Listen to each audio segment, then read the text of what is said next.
Perkenalkan, nama saya Petrus Mbana. Saya merupakan mahasiswa pendidikan profesi guru atau PPG gelombang pertama tahun 2025 dari STPK Santo Fransiskus Asisi Semarang. Saat ini saya bertugas sebagai guru pendidikan agama Katolik dan budi pekerti di SMA Negeri 1 Cibal, Kabupaten Manggarai, Provinsi Nusa Tenggara Timur.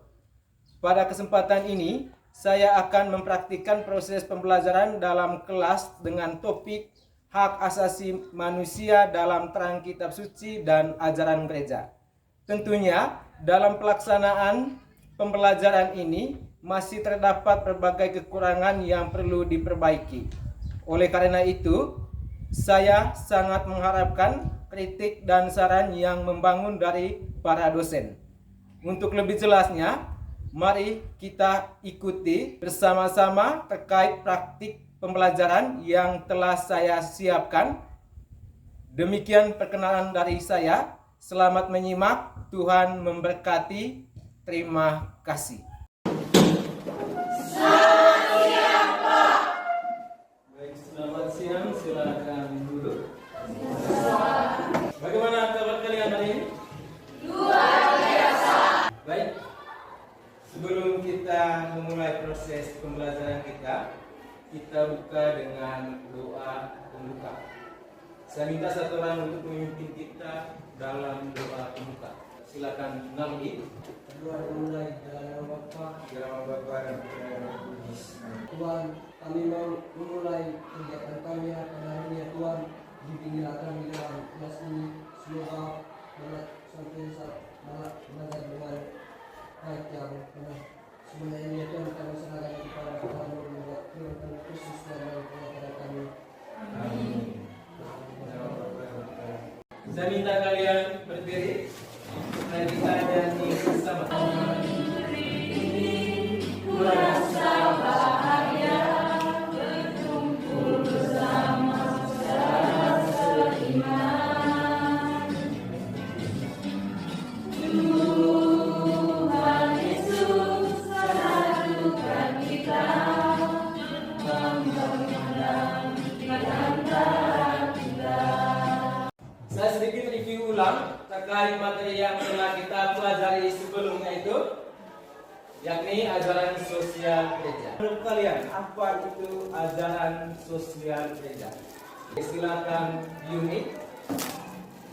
Ajaran sosial gereja atau ASG adalah ajaran mengenai hak dan kewajiban berbagai anggota masyarakat dalam hubungannya dengan kebaikan bersama, baik dalam lingkup nasional maupun internasional. Ajaran sosial gereja merupakan tanggapan gereja terhadap fenomena atau persoalan-persoalan yang dihadapi oleh umat manusia dalam bentuk himbauan, kritik atau dukungan. Dengan kata lain, ajaran sosial gereja merupakan bentuk keprihatinan gereja terhadap dunia dan umat manusia dalam wujud dokumen yang perlu disosialisasikan. Karena masalah-masalah yang dihadapi oleh manusia beragama bervariasi, dan ini dipengaruhi oleh semangat dan kebutuhan zaman. Maka tanggapan gereja juga bervariasi sesuai dengan isu sosial yang muncul.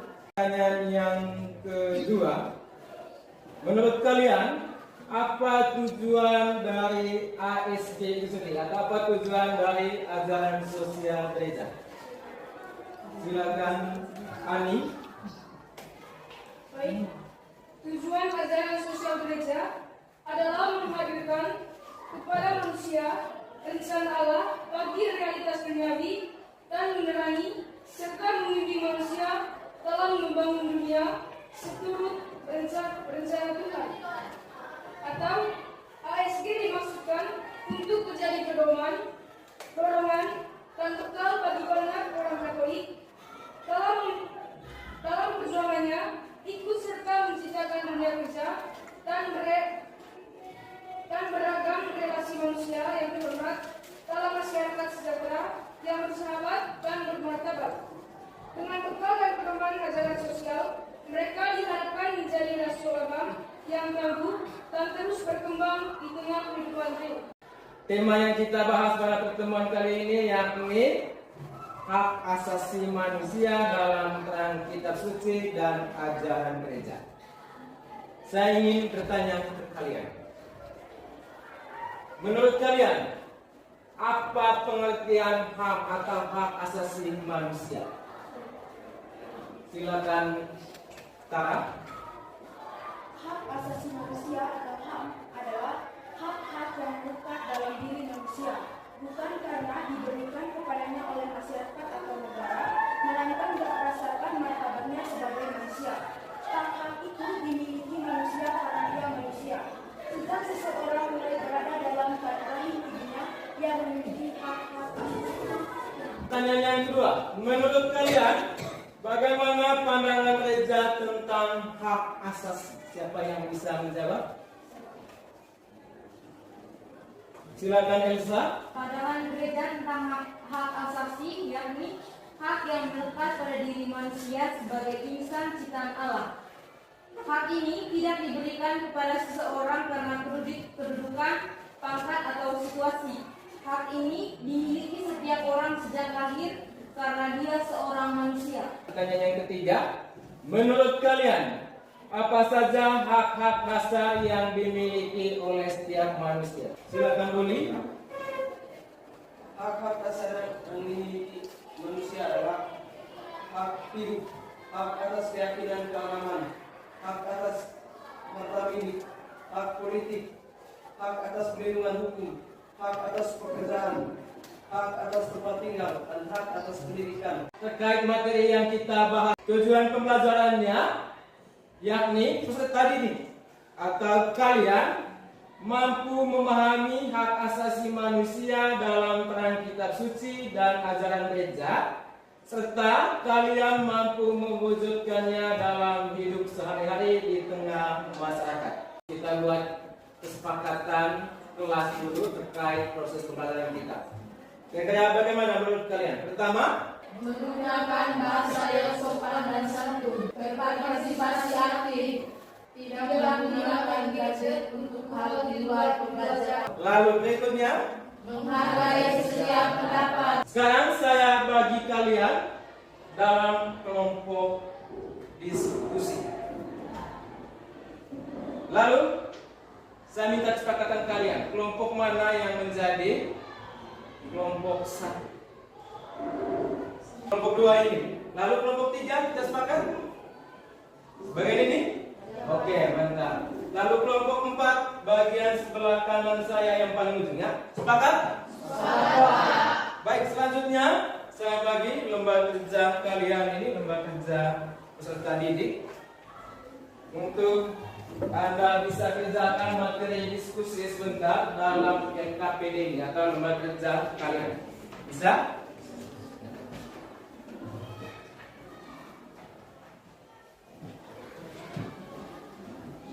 Pada kesempatan ini, kalian diminta untuk melihat ke layar LCD, membaca dan menyimak kisah Romo Mangunwijaya. Anda harus bacanya dan paham, karena ada beberapa pertanyaan penuntun sebentar untuk Anda diskusikan dalam kelompok kalian masing-masing. Oke, baik, saya beri kesempatan atau waktu kepada kalian untuk membaca dan menyimak serta memahami kisah Romo Mangunwijaya. Jadi pertanyaan diskusi dalam kelompoknya Anda masing-masing sekarang. Pertanyaan pertama, siapakah Romo Mangunwijaya itu? Itu sudah ada dalam LKPD juga. Ya. Tapi konsentrasi dulu di layar LCD. Pertanyaan yang kedua, apa saja yang telah diperjuangkan dalam hidupnya sebagai pengikut Yesus? Sebelum lanjut diskusi kalian, mari kita ice breaking. Berdiri, silakan. Baik, saya kasih apa ya? Tepuk diam. Bila aku sudah tepuk, maka aku harus diam. Terkait materi yang kita bahas pada kesempatan ini, yakni hak asasi manusia dalam terang kitab suci dan ajaran gereja. Jadi dasar biblisnya, dasar alkitabiahnya yaitu dari teks Injil Yohanes bab 8 ayat 1 sampai 11. Pertanyaan penutup pertama, apa yang disampaikan dalam teks kitab suci itu? Ini yang didiskusikan oleh kalian dalam kelompok diskusi masing-masing. Lalu pertanyaan yang kedua, bagaimana sikap dan ajaran Yesus tentang HAM berdasarkan tulisan Injil tersebut? Pertanyaan yang ketiga, apa itu budaya kasih? Selanjutnya, sebelum kalian diskusi materi pada umumnya, saya suguhkan kalian juga terkait dengan ajaran gereja tentang hak asasi manusia dalam terang kitab suci dan ajaran gereja. Jadi, ini ajaran gerejanya. Kalian diminta membaca dan menyimak ajaran gereja dari Konsili Vatikan kedua tentang Gaudium et Spes artikel 29. Isinya berhubungan dengan kesamaan hakiki antara semua orang dan keadilan sosial. Yang Anda diskusikan terkait dengan ajaran gereja itu ada 3. Yang pertama, mengapa gereja menyatakan bahwa kita harus semakin mengakui kesamaan dasarnya antara semua orang? Pertanyaan yang kedua, apa sikap gereja terkait diskriminasi terhadap pribadi manusia? Dan pertanyaan yang ketiga, bagaimana gereja menyikapi perbedaan dalam masyarakat? Sekarang saya beri kesempatan kalian untuk berdiskusi dalam kelompok masing-masing.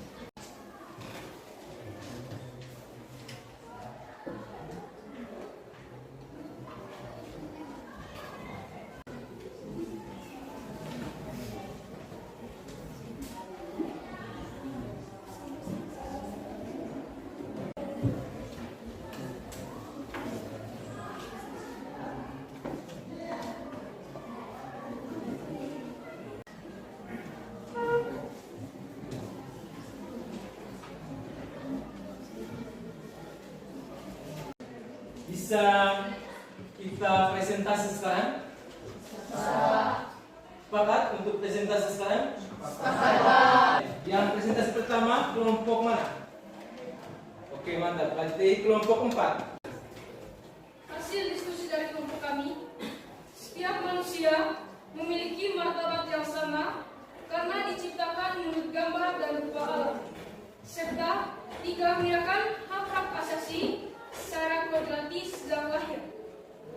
Hak-hak tersebut yang mencakup hak hidup, kebebasan beragama, pendidikan, tempat tinggal, dan perlindungan hukum, wajib dihormati dan dilindungi tanpa memandang perbedaan apapun. Gereja Katolik berlandasan nilai kasih dan keadilan secara konsisten mengambil peran aktif dalam membela mereka yang tertindas dan terpinggirkan, mengikuti teladan Yesus Kristus yang berpihak kepada kaum lemah.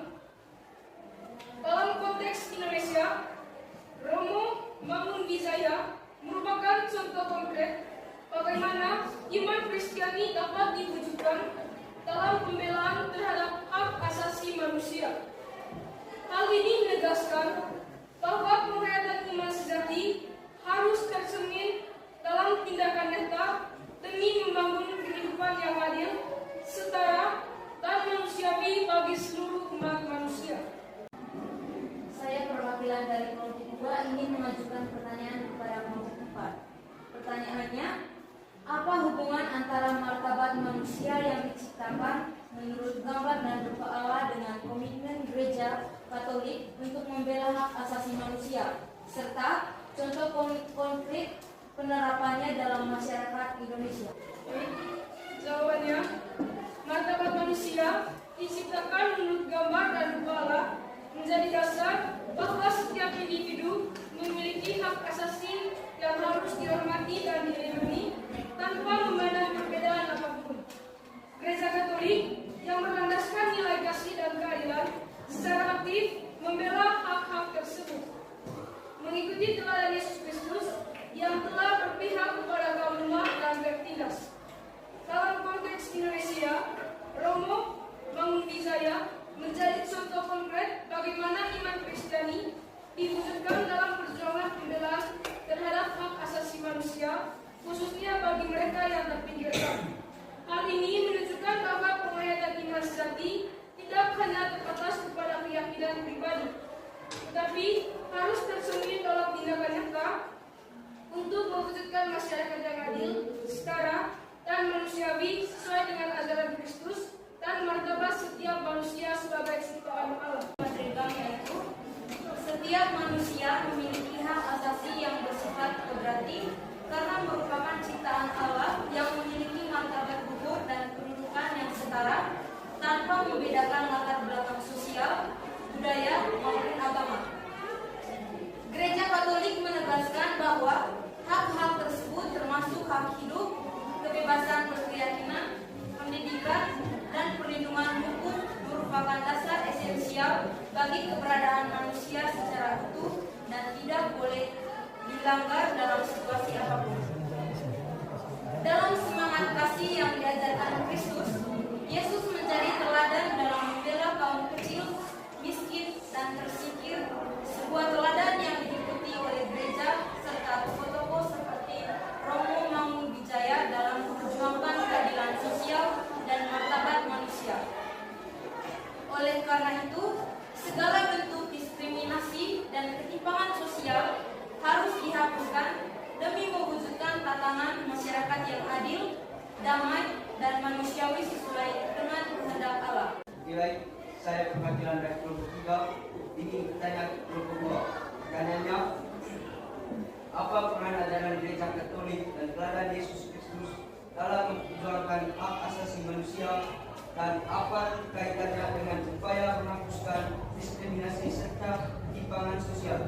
Jawabannya, ajaran gereja Katolik menekankan bahwa setiap manusia sebagai ciptaan Allah yang memiliki martabat luhur berhak atas hak asasi yang tidak dapat diganggu-gugat seperti hak hidup, kebebasan berkeyakinan, pendidikan, dan perlindungan hukum.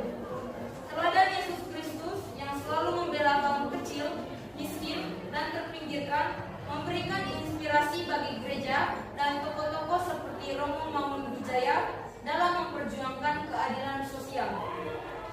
Dalam semangat kasih Kristus, Gereja Katolik berkomitmen untuk menghapuskan segala bentuk diskriminasi dan ketimpangan sosial karena hal tersebut bertentangan dengan kehendak Allah untuk mewujudkan tatanan masyarakat yang adil, damai, dan manusiawi.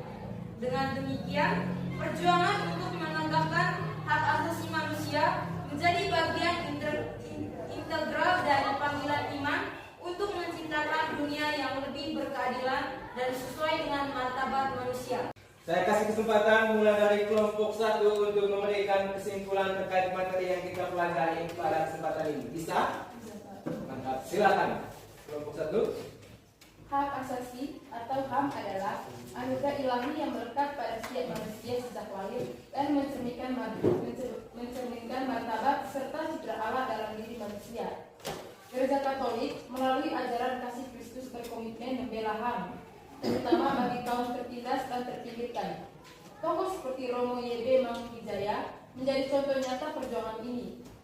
Segala bentuk diskriminasi merupakan pelanggaran terhadap kehendak Allah dan harus dihapuskan demi terciptanya masyarakat yang adil dan damai.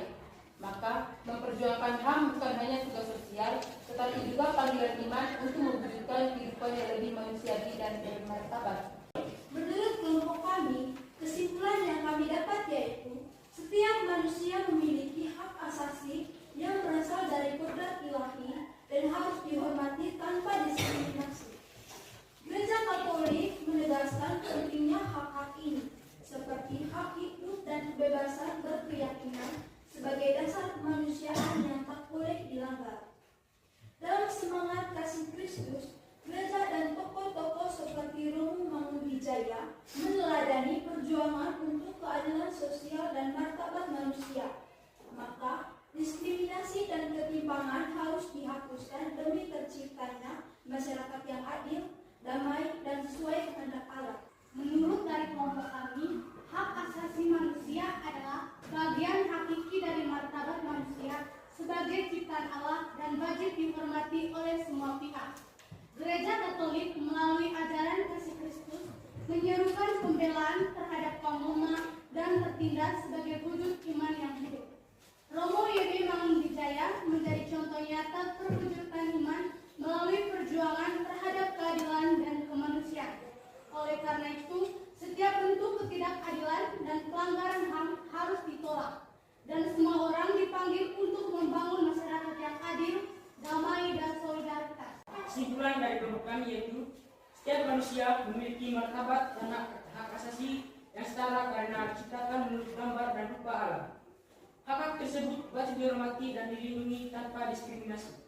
Gereja Katolik berdasarkan ajaran kasih dan keadilan berkomitmen membela kaum tertindas dengan melayani Yesus Kristus.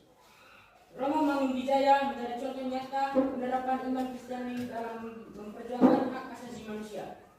Maka iman sejati harus diwujudkan melalui tindakan nyata demi terciptanya kehidupan yang adil, setara dan manusiawi bagi semua. Tepuk tangan untuk kalian luar biasa.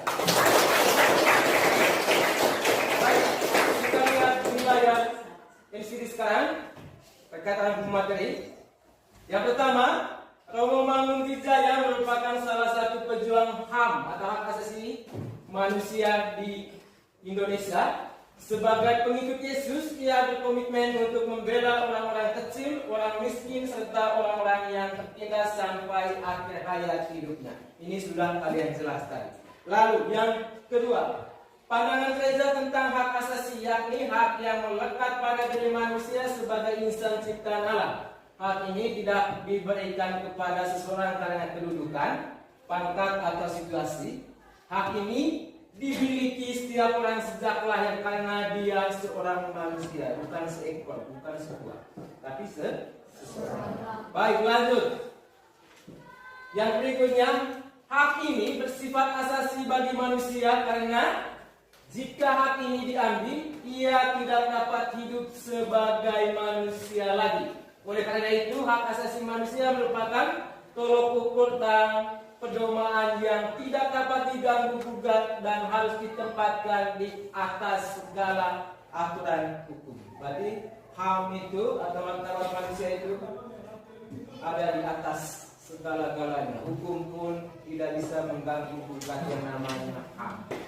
Lalu yang berikut, hak-hak dasar yang dimiliki oleh setiap manusia adalah hak hidup, hak atas keyakinan keagamaan, hak atas harta milik, hak politik, hak atas perlindungan hukum, hak atas pekerjaan, hak atas tempat tinggal, hak atas pendidikan, dan sebagainya. Hak-hak tersebut kenyataannya sering dilecehkan oleh orang perorangan, kelompok atau negara. Kalau hak dasar kalian juga sudah jelas tadi dan kalian sudah tahu ya. Lanjut. Yesus berani berdiri pada pihak yang kurang beruntung, pendosa, orang miskin, wanita, orang sakit dan tersingkir, baik orang Yahudi maupun bukan Yahudi. Dengan semangat kasihnya yang tanpa pamrih, tanpa kekerasan, Yesus membela mereka yang tertindas. Yesus itu memperjuangkan yang namanya kebenaran itu tanpa kekerasan. Lanjut, sepanjang sejarah gereja atau umat Allah atau kita itu sering memperjuangkan nasib orang-orang miskin dan menderita dengan berbagai cara atas dasar hukum kasih. Ingat, hukum yang paling terutama dan paling tinggi dalam ajaran gereja Katolik adalah hukum kasih. Lalu berikut, semua orang mempunyai jiwa yang berbudi dan diciptakan menurut gambar Allah. Dengan demikian mempunyai kodrat serta asal mula yang sama. Mereka semua ditebus oleh Kristus dan mengemban panggilan serta tujuan ilahi yang sama. Karena itulah kita harus mengakui kesamaan dasar setiap manusia, yaitu HAM. Lalu yang berikut, cara diskriminasi dalam hak-hak asasi pribadi, baik bersifat sosial atau budaya, berdasarkan jenis kelamin, suku, warna kulit, kondisi sosial, bahasa atau agama, harus diatasi dan disingkirkan karena bertentangan dengan kehendak Allah. Jadi, musuh terbesar dari HAM itu atau martabat manusia adalah sikap diskriminasi. Ya, kalian juga sudah jelas tadi ini. Lalu yang berikut, perbedaan-perbedaan yang wajar itu ada, tetapi kesamaan martabat pribadi manusia menuntut agar dicapailah kondisi hidup yang lebih manusiawi dan adil. Sebab perbedaan-perbedaan yang keterlaluan antara sesama anggota dan bangsa dalam satu keluarga manusia di bidang ekonomi maupun sosial menimbulkan batu sandungan. Lagi pula berlawanan dengan keadilan sosial, kesamaan martabat pribadi manusia juga merintangi kedamaian sosial dan internasional. Apa yang menjadi rangkuman dalam tayangan LCD sekarang ini Anda sudah presentasi semua. Pertanyaan refleksi pertama untuk kalian, apakah kamu memahami pentingnya memilih untuk setia kepada Tuhan setelah mempelajari kisah kehidupan Romo Mangunwijaya? Pertanyaan kedua, apakah kamu menyadari betapa besar kuasa Tuhan setelah melihat bagaimana sikap dan ajaran Yesus tentang hak asasi manusia? Yang ketiga, apakah kamu menyadari betapa besar kuasa Tuhan setelah melihat bagaimana mengakui semua orang yang mempunyai jiwa yang berbudi dan saling mencintai sesuai dengan gambaran Allah itu sendiri, bahwa manusia itu diciptakan serupa dengan Allah. Lalu yang berikut, apakah kamu menyadari betapa besar kuasa Tuhan setelah melihat bagaimana sikap gereja terhadap diskriminasi pribadi manusia dan cara gereja menyikapi perbedaan dalam masyarakat demi martabat pribadi manusia? Dan yang kelima, apakah kamu merasa lebih yakin untuk mengakui Tuhan sebagai Allah yang sejati dalam hidup sehari-hari setelah mempelajari kisah-kisah tadi, mulai dari kisah hidup Romo Mangunwijaya, teks kitab suci, dan juga ajaran gereja? Saat ini saya beri kesempatan ke kalian, mungkin ada materi yang belum kalian kuasai, boleh bertanya langsung kepada saya. Ada? Kelompok satu ada? Dua? Kelompok 2 tidak ada, kelompok 3? Kelompok 4? Saya berikan tugas kepada kalian untuk materi selanjutnya. Pertanyaan tugasnya ada di layar LCD sekarang. Catat tugas pribadi. Oke. Saya minta kalian berdiri, kita bernyanyi bersama lagi. Ini ada cinta. Di mata ini ada cinta. Kita goyang. Ini ada cinta. Di tangan ini ada cinta. Diri ke kiri beri cinta. Diri ke kanan beri cinta.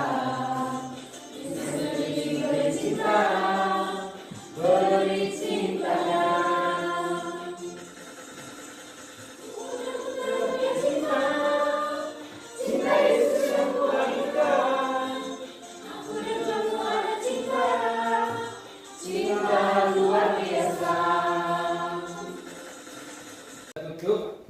Proses pembelajaran kita pada kesempatan ini dengan doa. Saya minta satu orang memimpin kita doa penutup.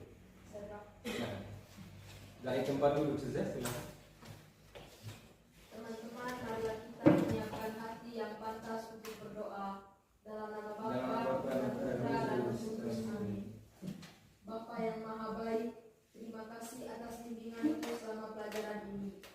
Semoga melalui pembelajaran ini kami mampu membangun kehidupan yang bermartabat, sehat, adil, sejahtera, bersosial, dan bermasyarakatkan bagi siapapun. Jadikanlah kami menjadi sahabat dan saudara bagi sesama. Karena dengan ajaran sosial gereja-Mu, kami memperoleh berkat, kami menemukan persaudaraan, kami mampu berbagi, kami dapat melayani.